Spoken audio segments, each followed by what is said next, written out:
Hello and welcome to another Budget and Leggit video. Now we have a 2013 Golf. This is the 1.6 diesel, and we have just the normal manual heater controls, and you'll see why that's important in a minute. It's not kind of the push buttony ones, and we are having issues with the heat. So in other words, as he's driving, there's just no heat coming out. It's very, very cold. So we've been asked to look at it. All I've done is I've just taken off the glove box. I've just taken it down so I can hear the flaps, because there's flaps inside there that I want to be able to control with my scan tool. And that's why it's very important for bi-directional scan tool. People ask me, you know, is it really that important? You'll see why in this video. We're using the Launch Diag gun. I have an old analog gauge up there, and I have a digital one here, because sometimes the analog ones just don't react quick enough if the temperature is only, you know, coming out and then kind of goes cold again. So we start her up, and what we're going to have to do first is we're going to have to wait until it reaches proper temperature, and as you can see, it's not at the minute. So let me get this up to temperature and then we will continue. Sorted. Well, actually, before we do that, before it gets up to temperature, we can actually control certain stuff. So let me go into System Select, go into Air Conditioning. Let me get a few bi-directional controls going, and we'll see what the story is. Right, so what's happening is the controls are actually working here. We can turn on the hot air, but there doesn't seem to be like any hot air coming out. It only comes out for a few seconds and then it goes cold again. And there is flaps, there's all sorts of heater controls that are built inside these systems now. It's not just a case of turning this on and you know, it's gonna, like, you know, go hot or cold compared to where you got this on and all that sort of stuff. So, you know, even when you turn this, it's turning flaps manually inside the actual thing itself. When you've actually taken off the gearbox lid, like the gearbox lid, the glove box, you can sometimes hear the motor buzzing as you're changing, but I want to see it actually changing on here. So what I'm going to do first is we'll just go for this test, and this should just turn on the fans for me.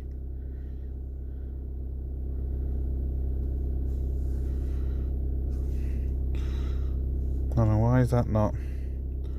Oh, hold on. We'll go for the fresh air, sorry. There we go. Let's turn that on. So that's okay. Let's go back out. We will do temperature motor flaps. Now that's blowing nicely. So that's okay. That's changing the flaps in the car to the windscreen, to the front, to the floor, and I can feel that that's doing everything it should do. So that's good. Again, you would get a error code if there is an issue, but I just want to check everything anyway. What I also want to do is go into engine. I'm going to get some data PIDs up for these. Well, actually I might have to go back into air conditioning. I'm going to get some data PIDs for these and see if I can actually, as I turn it, do we get change on here. So let me get that set up.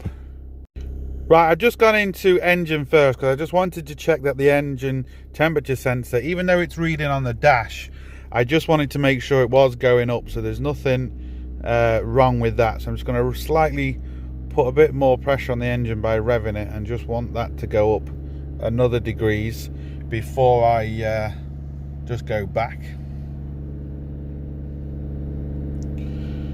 Got battery voltage as well. It's displaying in millivolts. Maybe that's just my settings, but that's not the end of the world. We can still see it's okay. That's not 14,000 volts, by the way, just so you know. If it is, it's running remarkably well. There we go. Right, so what I'm going to do now is I'm going to go back into the air conditioning, and I want to see if, once I change these knobs, I want to see if it actually changes values on here. Sorted. So, a bit of a backstory with this. When the customer got it, everything was fine. He hadn't had it that long, and he noticed he was losing water. And as he was losing water, and it was only on really long journeys, so it wasn't all the time. When he was driving around town, no problem whatsoever. He could drive around town for 2 or 3 weeks, wouldn't lose a drop. But then when he did a big journey, I'm talking a couple of hours, well, 3 or 4 hours of a drive, he would lose about a litre of water. And I did the usual checks and I couldn't find anything. And I said, look, you know, the problem is it's not leaking bad enough for, you know, for anything to really come up on, you know, a sniffer test, on pressure test, on absolutely nothing. I was trying everything and I couldn't really, everything was testing fine, let's put it that way. So this was a few months ago and now the heater isn't working. And I've asked him, you know, a few more questions and stuff. And what I think has happened is someone has put something in this engine before he got it. That's what I think. And we're going to do all the tests and we're going to find out if my thinking is right. But like I said, I'm just going to go into the control module for this now just to make sure. I've got a few more bi-directional controls to do just to make sure all the flaps and everything is working correctly in there before we do any other testing. Then I know it's not electrical and it's possibly, you know, like mechanical. Also, you do have to be careful because some of these cars have temperature sensors in the actual vents, and if they basically go open, the car thinks it's way too hot inside, like 80-90 degrees, and it's trying to cool it down. So we need to check everything. That's why it's not just in these modern cars, it's not just a clear-cut case of, oh, it's definitely this. There could be loads of different things you have to check before you go for anything, just so you're 100% sure. Also going to perform a heater performance test. Let this go through. Again, you might be able to hear it on camera, but it's now blowing air.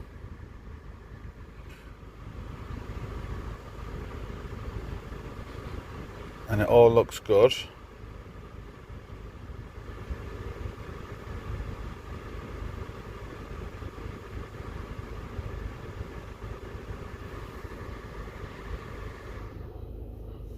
So that's good. We will now do, I think we've already done this one, haven't we? No, we haven't. So this is going through. I can hear, hopefully you might be able to hear flaps changing. Hopefully. So again, another good test. I can feel it coming through on all different ones, so that's good.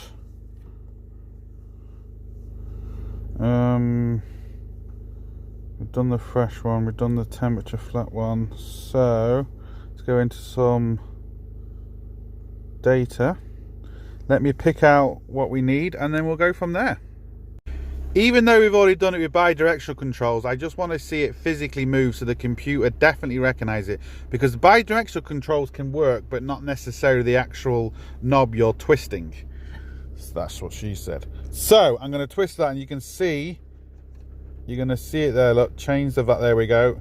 The values are changing as I'm twisting it. So again, I'm happy with that one.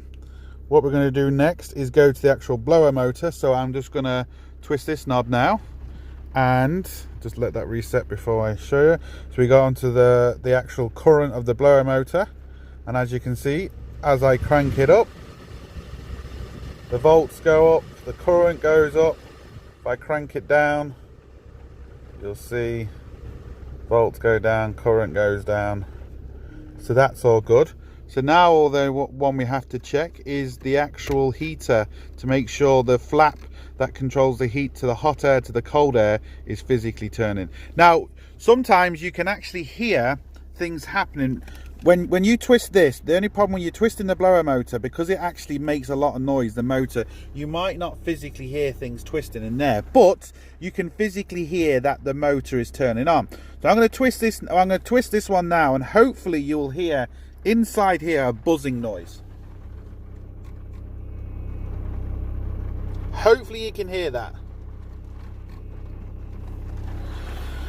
So that is kind of suggesting something's moving, but I want to see it on live data.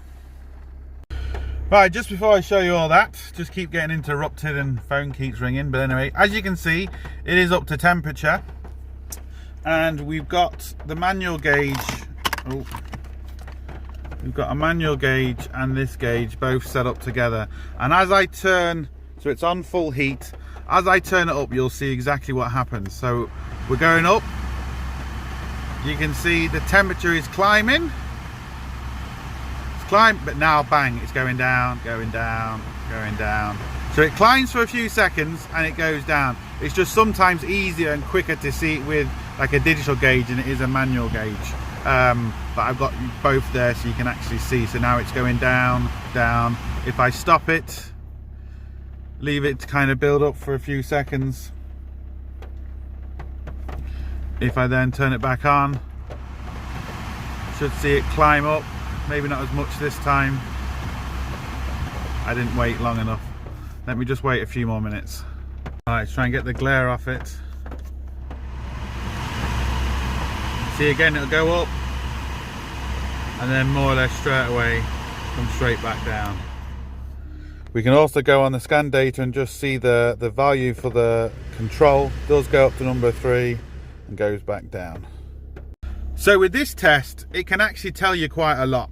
And what I mean by that is we know we're not stuck on the cold valve, because if we was, the temperature wouldn't go up and then come straight back down again. You know, it'd just be blowing cold air, unless you flick from hot to cold, of course. But we're not getting that. And, you know, if you just flick from hot and cold, you would kind of get that. But if I, again, wait a couple more minutes, flick this on, we're going to get hot air and going to come back down. So we can kind of be sure that all these are working.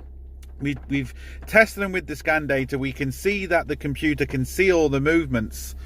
So this is now looking like, you know, possibility of a blocked heater matrix, which we can test next. Sorted.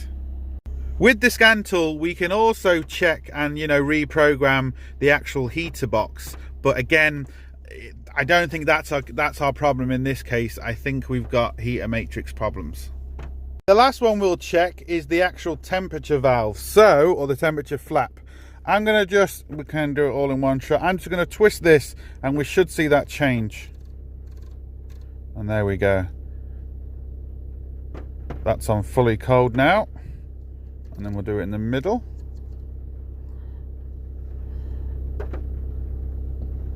Yeah, and we can just do it each kind of click just to see, is there any dropouts? Which there isn't. We went to 50, so let's go from below 50 and just click again. Oh,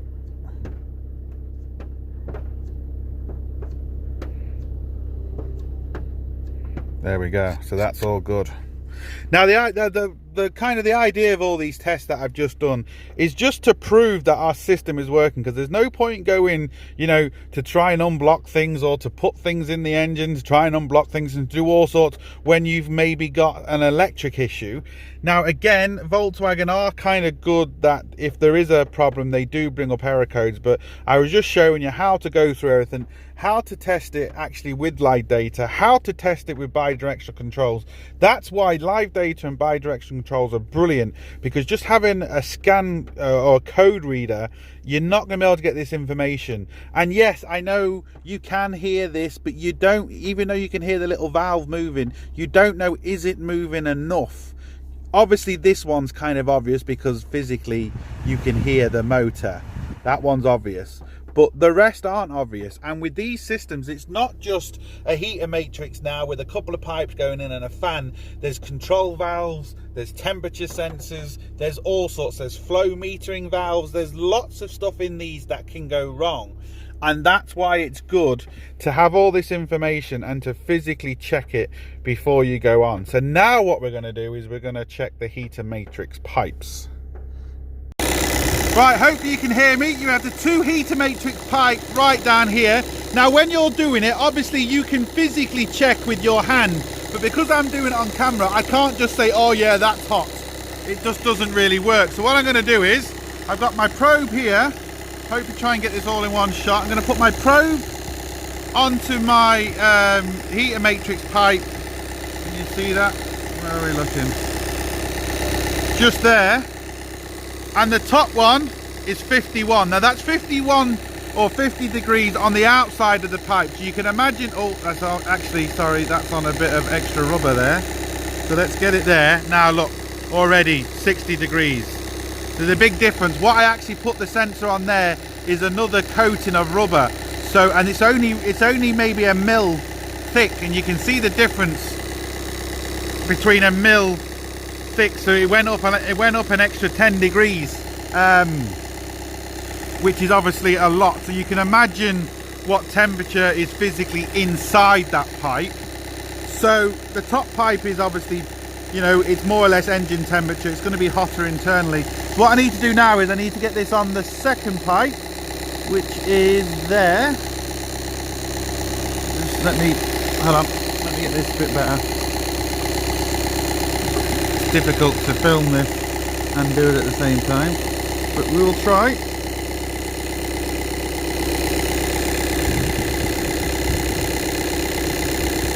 Let me get this proper and then I'll turn the camera on.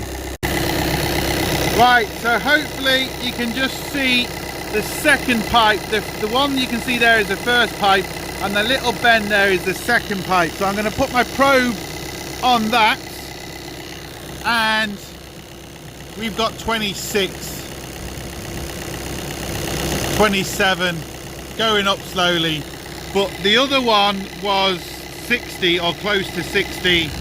And yeah, just it's going up very, very slowly, but it's nowhere near what the other pipe is. So that would suggest to me that we have a blocked heater matrix. And inside the car at the minute are only 16. It's going down. You know, it's just not very warm in here, and it's coming out about 20 at the pipe. You've got to remember the fan is actually cooling it down, so that's why the pipe might seem a bit hot. And also the engine's there at the back of the engine, so there's a lot of residual heat kind of there, heat soak, but it gives you an idea. So that's why it's actually cooling here, because the fan cools the air, cools the water down. That's why it needs to be a lot hotter inside the heater matrix than what you physically get out here, because the fan is essentially doing what it's supposed to be doing, is cooling it down. So the heater matrix is blocked. Right, normally it's not too bad of a job. You'll see the little clips on there. You take the Jubilee clips off, and then you put a hose pipe in the top and let the water come out the bottom, and keep swapping them around, and you'll see all the crap coming out. But Volkswagen, in their ultimate wisdom, again, there looks like a lot of room in here, but I mean, 3 of my fingers, actually not 2 of my fingers, that's the only gap. And they have got special rings on them, and you can't, well, you know, for me to try and cut them off, I'm going to damage the pipes. I'm going to have to try and find out where they've gone, you know, where the pipes end up. But the problem is, again, I've still got this Citroen stuck on the lift. The parts still haven't arrived. And from one of my previous videos, you'll see the sump is literally touching the ground. I physically can't get it. Doesn't look much, but there's a little gap. There's a little lip between my shed and the outside, and I cannot get this Citroen past it. That'll give you an idea. It's literally touching the floor, the sump. So I can't put this on the lift, but then even having said that, I don't know if that's going to be much of an advantage, because even on the lift I don't think I can really see it. So I'm going to have to try and figure it out. I'm not going to be able to film it because you can see there's just no room. I can't even see it myself. But I'm just going to disconnect the 2 pipes, shove a hose pipe in it, and hopefully all the crap's going to come out. I'll try and catch it if I can, but I can't promise anything. And then hopefully put it all back, bleed the system, fresh coolant, and we'll see from there. But like I said, I think there's something gone into this system. Like head gasket cleaner, head gasket, something, you know, to stop the head gasket from leaking. That's what I think, and I think the stuff is now moved and blocked the heater matrix up. So yeah, if I put engine flush in it, I think I'm going to make life a nightmare. Even if I do that, I still have to try and get all the engine flush out. This is just going to be a nightmare to get to. It's just an absolute nightmare. Thank you so much, Volt. I can't even get even the phone won't go in. There's just no room. I just can't get. So hopefully when I've done that, we'll see what the difference is. Wish me luck. Right, hopefully you can see this. There is two little clips to allow you to take it off directly from the heater matrix, as you can see, but honestly it's not worth it. The plastic clips can break. You can just, I managed to get it, but I would prefer not to do it that way. I'm trying to get you so you can see this. I've got the hose running, and hopefully, I don't know if we're going to be able to catch this, but I get the camera down a bit better. Nope. Right, you can actually unclip it from the heater matrix with these clips there, but there's the little pin or the little U-shaped clip that's in them, but you have to be very, very careful because they can break so easy, and it's just, yeah, it's just difficult. I've got the hose pipe running on a low pressure because I'm hopefully going to try and capture this where we can actually see crap coming out, but I don't know if I can. Camera's not even focusing now. I'm really struggling doing this. Right, this is not gonna all to try and capture it for YouTube, eh? No. You gonna go in? You gonna go in? You gonna go in? Well, it's definitely blocked because I've got that pipe in there now, and there's nothing coming out. Oh, that's good to see. It's just a dribble coming out. Most of it's coming out back. Right, I need to get this in properly, and I'll get the camera then set up. Right, the heater matrix completely and utterly blocked up. You can see the pipe that's in. It's coming out the top, but hopefully you can see that it's just dribbling out the bottom. Can I get you in better? I can't get you in, but believe me when I say it's not coming out the bottom. Come on, focus. Focus. It's not focusing now. It's just spurting out the top. It's not coming out the bottom whatsoever. So I'm just going to have to keep swapping this pipe up and down, up and down, up and down. It looks like it's coming from the top, but believe me, from the bottom, but it isn't. Hope you can just see that little bit of the pipe there. It's completely empty. That's why the back pressure is all coming out the top pipe. I think we've got it. God, that just took so long. My hands are destroyed, cut to bits, but it looks like we've got it sorted. We are not up to temperature yet, as you can see, but look what's happening. I'm going to rev it up to give it a bit of pressure, and look what's happening. The temperature is rising, it's not going down. And like I said, we are not up to temperature by any means. Hey, hey, hey. Lovely, looks like we're done. Got to bleed the system just to be 100% sure, but that's looking good, people. Love it. Love it. Boom, look at that. It's still climbing. The system isn't even fully bled, and it's still climbing up. Nice and warm. Customer's going to be happy. So, in our case, block thermostat. Reason? I don't know. Was there rad flush put through it? Was there the head gasket stuff put through it? I don't know. It certainly wasn't crap that was put in it, because when I was cleaning it, I didn't see like any rusty water or anything like that come out. But I honestly don't know. But all I do know is we're good. Sorted. Right, this is a great test for the heater. It is snowing outside and it is really coming down hard. We're up to temperature, and look at that. Beautiful, and it's still going up. So there we go. Now the other temperature probe is just sitting on the seat. I've only just literally put it there, so I just wanted to see the inside temperature as regards the inside of the vent. And yeah, it's absolutely beautiful. What was we getting before? 16, I believe, and it's now on 58. So there we go, sorted. So look, hope it helps. Please like, share, comment and subscribe. Let me turn off the fan. Hope it helps. It was really annoying and I've got cut to bits, but it is what it is. And look, hope it helps. Please like, share, comment and subscribe. Don't forget, links up here, links down below. But as always, don't forget, get your hands dirty. See you for the next one. Sorted.